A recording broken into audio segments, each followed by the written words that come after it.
Hello and welcome to In the Light, Growing Your Soul with me, Anna Isabel.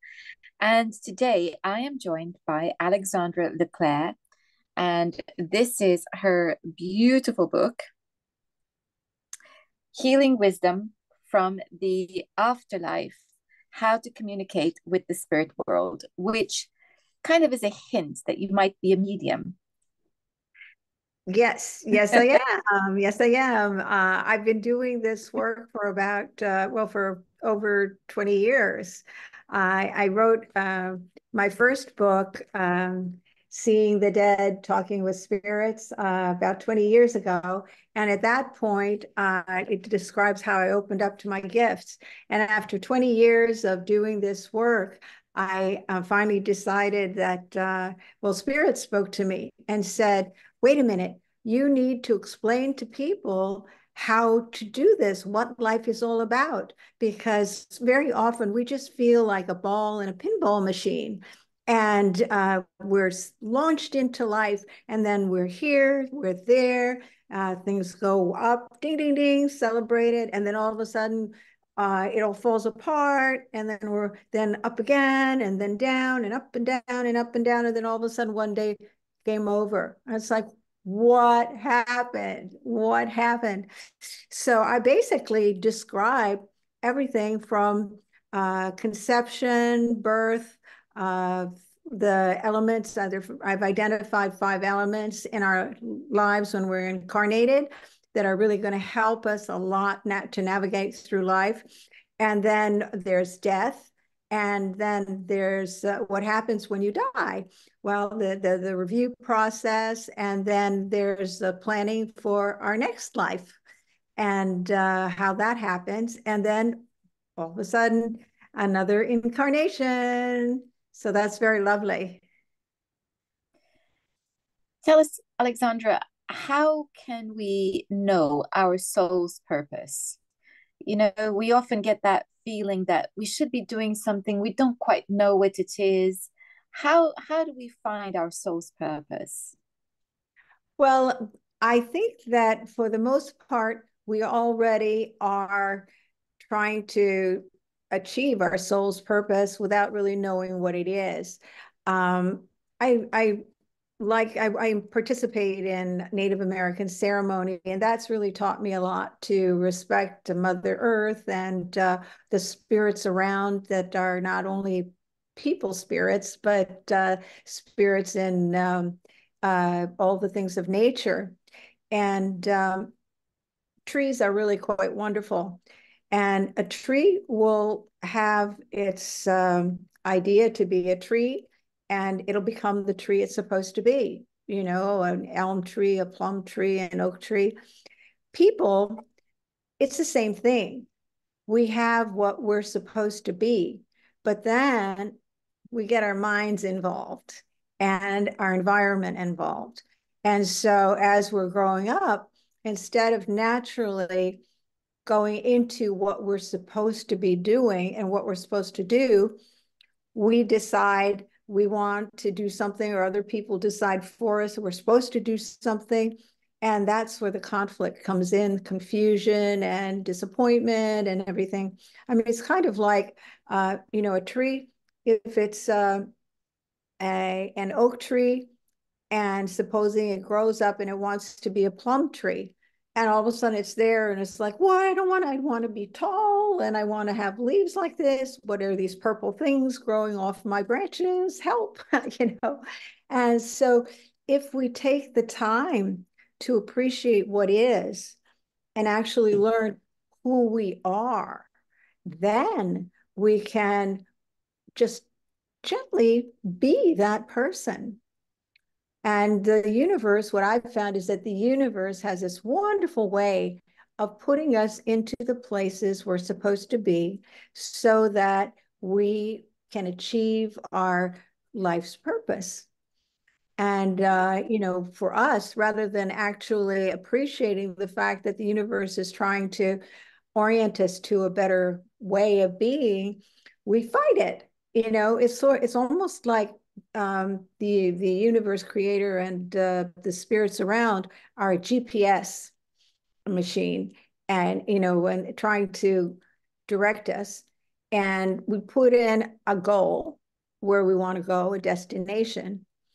And rather than have faith in the GPS, we second guess it.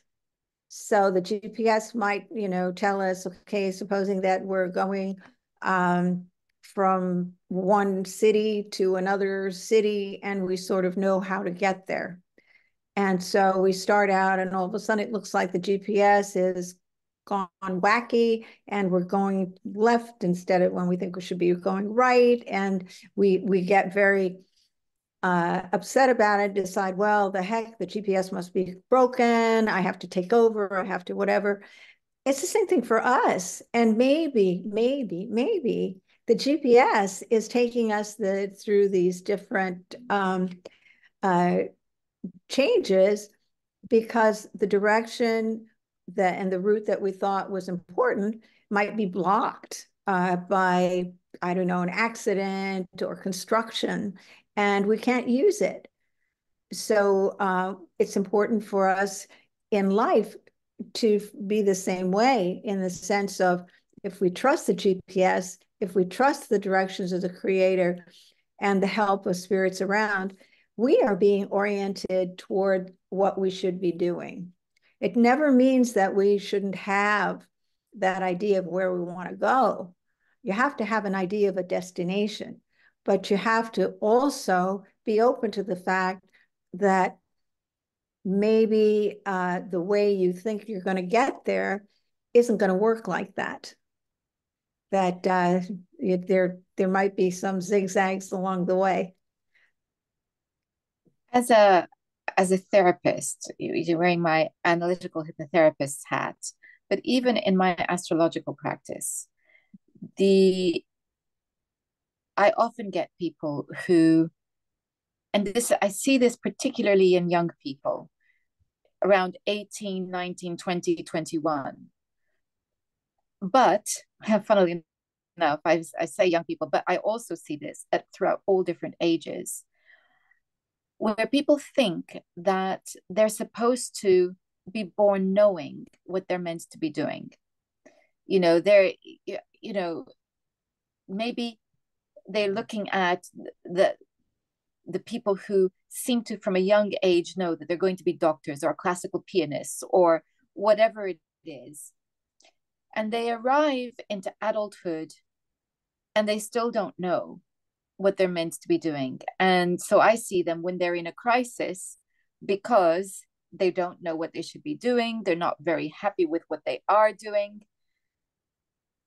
And really, what it comes down to is exactly as you've said, is a lack of authentic understanding of themselves. So what I mean by that is an understanding of their authentic selves. I back to front there.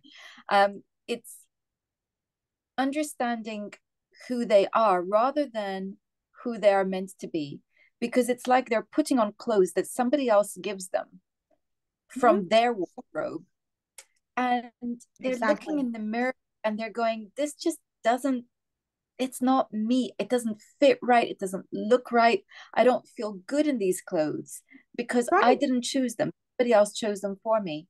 So it's like someone who thinks they should be an oak tree, and then as the tree grows up and has plums, and it's like, what are these purple things growing on my branches?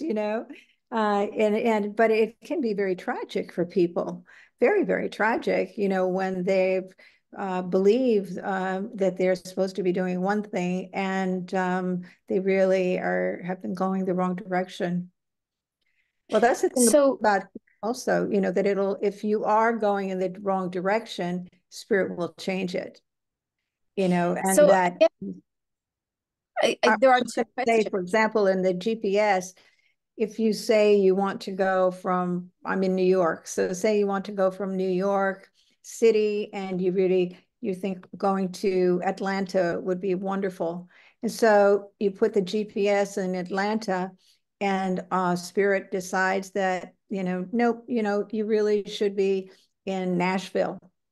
And so, all of a sudden GPS starts getting you, and you're having a hard time to even get to Atlanta and end up in Nashville. And then there, it's like, well, I don't want to be here. It shouldn't, that's not where I want to go. And then also, all of a sudden, there, you end up meeting the people you're supposed to meet who will then help you in your direction. I'm thinking about someone who, this is a story of a singer I know who quite unexpectedly ended up in Nashville, and it did a wonderful thing for her career. She just met the right people and it all worked out. So she was very grateful she never got to Atlanta. So, how do we get onto the right track? Because it's one thing with the example of the singer that you've just given us, where she at least knew that she wanted to sing. Right. Um, she just didn't know how to flourish or where to be to flourish in her career. But it's quite another when we're talking about people who are completely off track and haven't got a clue as to who they are.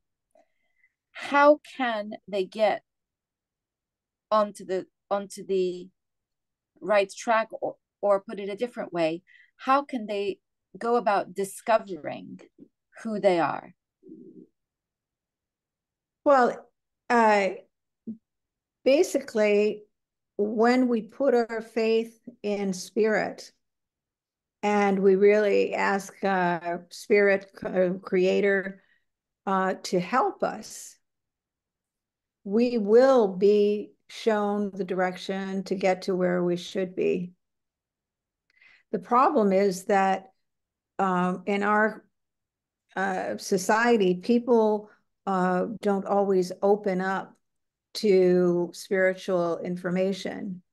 Um, people, some people don't believe that there are spirits around helping us. I feel really like that's missing a lot. Um, I, what I do is help people communicate with their spirit guides to really understand that information that's coming in and to trust it. Because very often discernment, people think, well, I'm just making it up or I don't know. But then as people discover this sense of intuition or a gut feeling that they should turn left here instead of turning right. And then it turns out that that was the correct decision, even though everything seemed to indicate that turning right was better logically. But the gut said, no, no, no, I need to turn left here. And it was the right decision. That's the same thing that happens in everything we're doing in life. And in my book, I talk about the different things that I have done in my life and that other people have done that have gotten them to this kind of discovery, and shows uh, how the spirits manipulate things around for us so that we end up in the right place to meet the right people at the right time. Things that we call synchronicity aren't really synchronicity at all. It's just opportunities for us to get on track. Because we have basically in our lives, we have a lot of free will, a lot of free will. But we also have things that are going to happen no matter what. And so it's we feel like we have a lot more power and control of our lives until one of those events come along, good or bad. Some of them are horribly challenging, and some of them are exquisitely wonderful. And so we usually get to a level. That's why I like to use the example of a pinball machine, because when one of those written events happens, it's like being swatted by a paddle, pinball paddle, and we're launched. And maybe we're celebrated, you know, ding, ding, ding, wonderful, hooray. Or maybe we start going into free fall and wonder, well, everything was going so well. So it's important to communicate with spirits to get a better idea of what is going on. Why is something happening? What can I do if it's a challenging situation? What can I do? What do I need to learn to mitigate the situation that I'm in right now? And it's always important to also have your dream, to have your ideas of how you want things to be, because the universe talks and listens to you about that, and tries to get you as close as possible to realizing your dreams. So the problem I think that happens very often is when somebody has an idea, the thing they want to do, and they inevitably end up having some expectations of benchmarks that, well, I'm going to go out on this venture, and then at a certain point, we're going to experience this and that these are things are going to happen, and it's going to roll out this way. Well, very often it doesn't roll out the way you expect. And the problem is that as soon as we get to that first expected benchmark and it doesn't come to pass, we lose faith. It's like, oh no, it's not going to work. So another point is that if spirit seems to really shut a door on something that you really love and you want to do, and you think, well, I'm here, this is wonderful. For example, I was an international television producer for about 17 years. And it was really fun, and I really liked it a lot. And then gradually, as I opened up to being a healer and an energy healer and a medium, my career as a producer kind of faded. And there I was trying really hard to keep that door open to be this um, international producer. And I totally ignored the fact that this wide door was opening up for me to be healer, an energy healer and a medium. And I love my work. I really, really love it. And so I like it much, much more than the television production. And so I just, at that point, hadn't learned to trust spirit enough. And since then, I've learned to really trust spirit and the information that I get, and I just love helping people. People call me sometimes, and either they're physically ill or they're having terrible anxiety or all kinds of different things, depression. And when I work with them, it's just so lovely because I use what I call journey work, which is a kind of guided meditation. And it's lovely because at the end of the session, it's like there's a lightness and a smile, and things are much better. So it's very beautiful. So you mentioned your previous career, and the question I have is, in what way did that career prepare you for what you're doing now? Because on the surface, they appear completely different and disconnected. And yet, my guess is that you weren't doing that for no reason, that your soul was also doing that as part of your journey. And I'm wondering what it is from that side of life that was important in leading you to where you are now. Well, I think the most important thing that happened was that I basically was a very kind of shy person, where I it wasn't that comfortable with a lot of people and going out and all of that. And as a television producer, and also as in for my company that I opened, I also had to do distribution, which is selling programs. Well, you can't be shy if you're going to sell something. It doesn't work. It doesn't work. So I learned to be very outgoing and also to travel to a lot of different places. And I went to many different television conventions and where I'd have my own booth and everything. And so it was really very, very stressful, but I liked it very much too.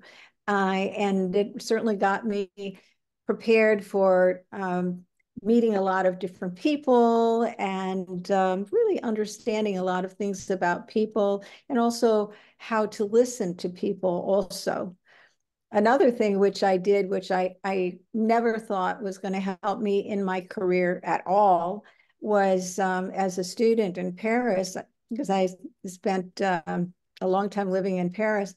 As a student in Paris, I taught English as a second language to adults. And as I was teaching these classes, I really was doing it just to earn some money to help me get through my master's degree. And it was amazing because later on, that experience in teaching those classes has certainly helped me in the classes that I teach now. Just this past weekend, I taught a 3-hour virtual class on communicating with your spirit guide. And so that was lots of fun. And I don't think I would have been able to do it had I not had that training originally. So all these little pieces come together to help where you are now and to help you get to the ultimate place where you're supposed to be. It's quite And that's extraordinary. If you and that's trust, why I asked the question, because aha, I knew that was going to be the way.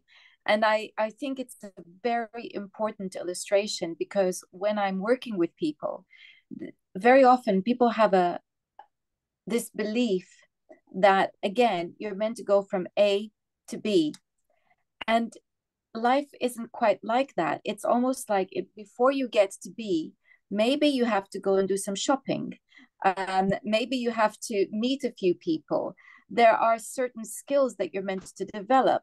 There are ways in which your personality is meant to grow and develop. And people have a tendency to look back and think they're wasting their time, they're wasting their lives. And it's not like that. Yes, you have a soul's purpose, but the soul's purpose is not just about going from A to B. It's not just about having the right job, the right career. There's more to it than that. There are many lessons to be learned through all the different interactions that we have, whether they be personal, whether they be professional, and not to mention all the things that we have to learn. And that's why I asked you the question, because this idea that there's something I'm meant to be doing causes a great deal of distress, because people expect this to be a linear journey rather than a meandering river. Right. Yes. Well, it can be quite zigzaggy too, and up and down. And I think that also we're basically taught that if that, A, B, C, D, E, F, G, that this is the way things are. And that confuses us a lot because the reality of life is that it might be A, X 74 ampersand question mark B, Z. It's all over the map. And once we understand that, then I think that we're more open to daring to step out of what we already know. And I think that's the big thing. So many would say that this would be a lot easier to figure out if we actually remembered our soul's plan. or we remembered our past lives. So, Alexandra, why don't we remember? Well, we can. I do that with people, take them back to their past lives, and then also go to the review time that we have after that past life to figure out, and then what happens. Uh, for example, a man I know came to me and to see what his past life that was the most influential in his current life. And in his past life, he had been a Native American, a young man, and he went to work for a woman and a farmer. And he was there on the ranches and on the farm rather. And he the woman was older than he was, and she seduced him, and he had an affair with her, and so his tribe didn't like him anymore, and he couldn't go there. And he started drinking alcohol, and the woman's husband left her, and so there he was, miserable with the woman, and who really was abusive toward him. And he died in, the alcohol, with the alcohol poisoning. And so when he went to the review time, it was quite interesting because he said, I kept asking him, well, what's going on? What's going on? He kept saying, reviewing, reviewing, reviewing, reviewing. And then all of a sudden he shouted, I want a redo. It was like, whoa, okay.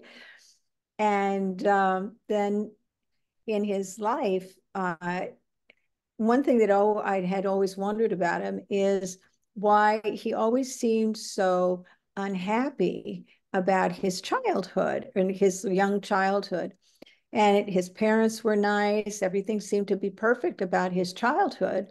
So I really didn't get it. And then he only got to be happy when he went to visit an uncle in Canada and learned about canoeing. And so once he learned about canoeing and got into nature, everything changed for him. And then life was really wonderful. And as it turns out, in that past life, the woman that with the purple, he said he described her as a woman with purple ribbons. The woman with the purple ribbons actually was his ex-wife. And in this life, he got together with that same woman. He was an alcoholic in a great deal because of her, and had a terrible marriage. But he was able to leave the marriage, and he was able to get sober. So he basically triumphed over that past life. So that's kind of the way it goes, where we have these challenges that are put in front of us because of the decisions that we made. It's not so much that we're put here to do something, important. It's more every life is important. And that because it's like a mosaic, a moving mosaic, where we're a little piece of the mosaic, but every single decision we make has an influence on everything around. So our job in our incarnation is to try to make good decisions. And that's hard to do. It's hard to do because what is a good decision? And we're constantly doing the best we can. And then, and part of as the life review, we look at it in a very sterile manner of, well, of the consequences of our decisions. And then as we look at our consequences, we can very, unemotionally see, probably would have been better to make a different decision. And then we have in a future life opportunities to make those different decisions. So it's more about making good decisions in life than worrying about what we're supposed to do as our life purpose, because we're always achieving our life purpose. And everybody, every single solitary person is important. Nobody is not important. No one. Everyone is equally important, regardless of if they end up, sometimes people seem to have more influence over others, or, politicians or whatever, very wealthy people, or who knows. Absolutely every single person is important, and has the same choice value. So that's important to know. And yes, we can, and I also work as a past life regressionist. So yes, we can go back and recall past life experiences and life in between life experiences. However, the question that people often ask is, why do we need to do that? Why don't we just remember? Well, we could. I mean, many of these sages say we have all of the answers ourselves, and we do. What I've come to understand is that our soul is like one, and then an incarnation is like a little peninsula that is part of the larger soul, but it's on its own and attached. And just like someone might live on a peninsula and not realize that it's a peninsula, might think it's an island, we think our life is an island, but it's not. And so we do have that ability to connect with our soul at large. But most people don't even consider that as an option, and also don't realize that that could be helpful. And yeah. I think it would get quite confusing too if we were wanting to live this life. It would be like an actor who'd be given 10 different scripts and having to learn all the different roles that they're playing might get a little bit confusing when they get on stage. Which play am I in now? So I think we do need to focus on the present, on the life that we're living at the moment, and not having it in a not having access to those past life memories so easily, I think is probably helpful because it enables us to focus on the task at hand, which is this moment, this life. And where we might want to investigate is when we suspect that there are shadows from the past being cast on the present. Well, yes, exactly that. We do need to concentrate on the present. Absolutely, because that's what really counts. Our incarnation is really important. And we do get one shot at being exactly who we are right now. So it's good to put our all into it. But sometimes when we have a shadow appear from a past life, it's important to discover. I have a client, businessman, and whenever he'd be in a situation, and he was in finance, he works in finance. Whenever he'd be in a situation of conflict, his eye would start to twitch. And so that was not very helpful for him, because there are a lot of situations of conflict, in finance, right? So he came to see me, and just to show you how easy it is to go to past life, we did some journey work, and he found himself in the Middle Ages and as a farmer, and he was having a dispute with a neighbor about the boundary. And the neighbor at one point picked up a tool and smashed him on the head with it. And he didn't die in that past life then, but he was severely injured, so that he had a terrible existence after that accident or after that assault. And then usually there's a trigger from this current life that happens that reattaches us to that past life event. And the trigger for this man was when he was a young boy. He was on his bicycle, and some bigger boys came over and menaced him and then beat him up. And so that was when he remembered, oh, I might be killed, or be severely injured if I'm not, really careful.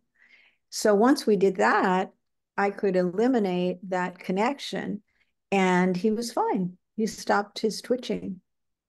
So it was quite good.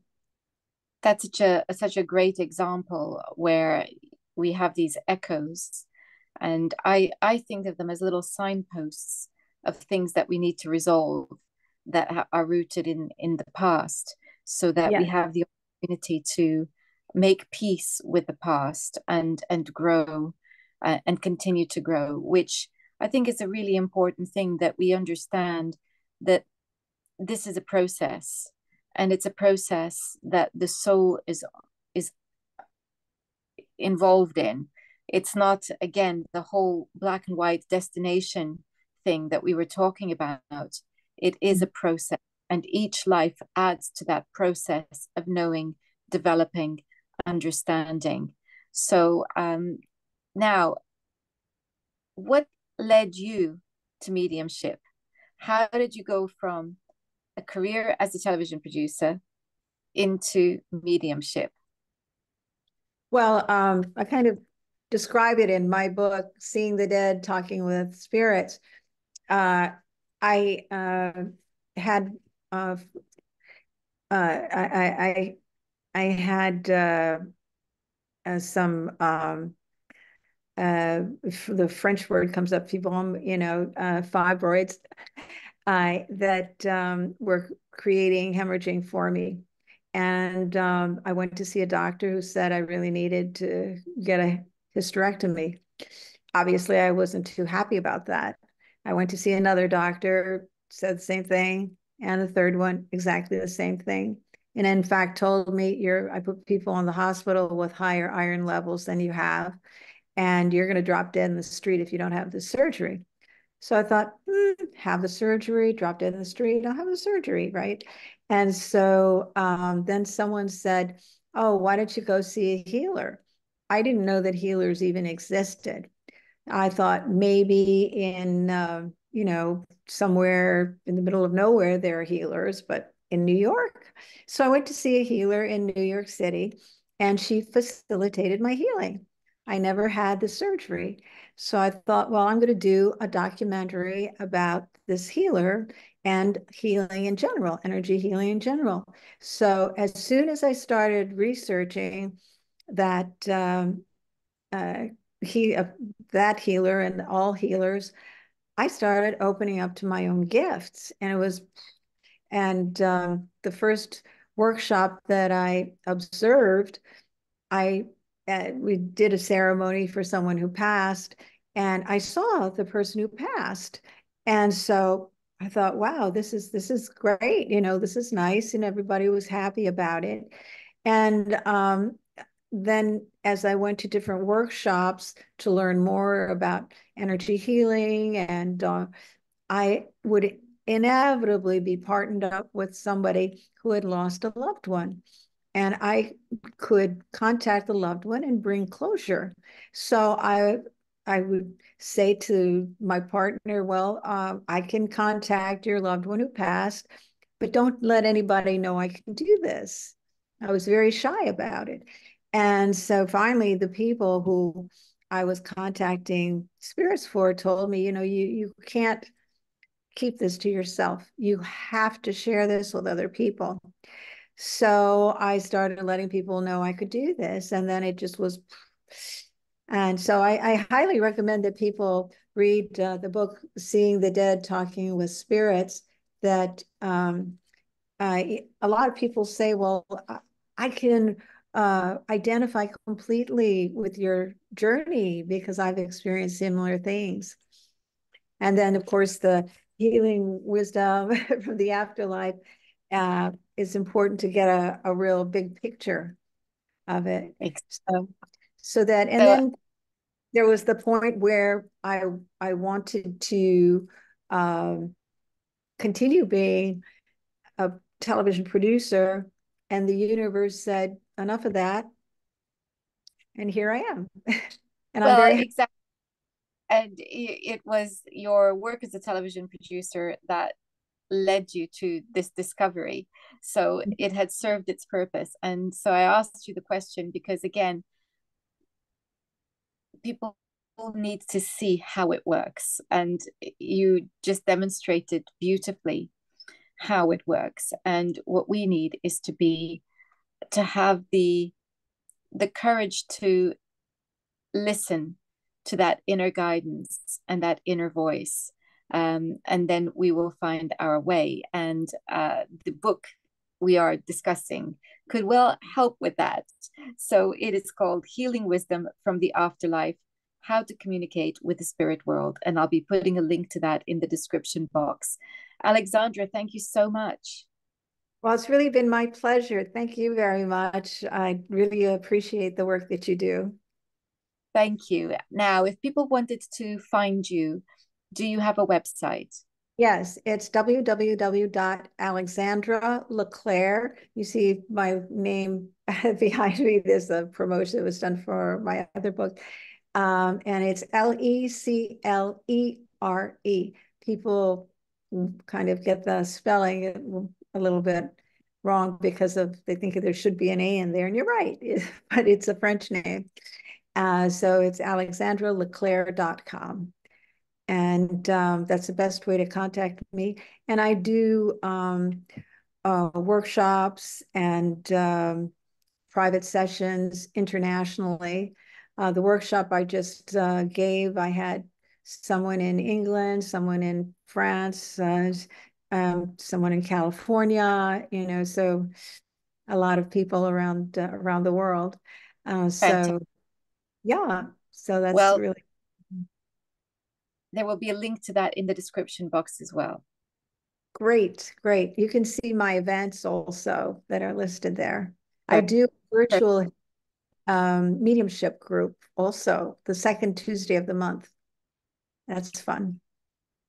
Brilliant. Thank you so much, Alexandra. Thank you very much, Anna. And thank you all for watching. Until next time, have a great week. Goodbye.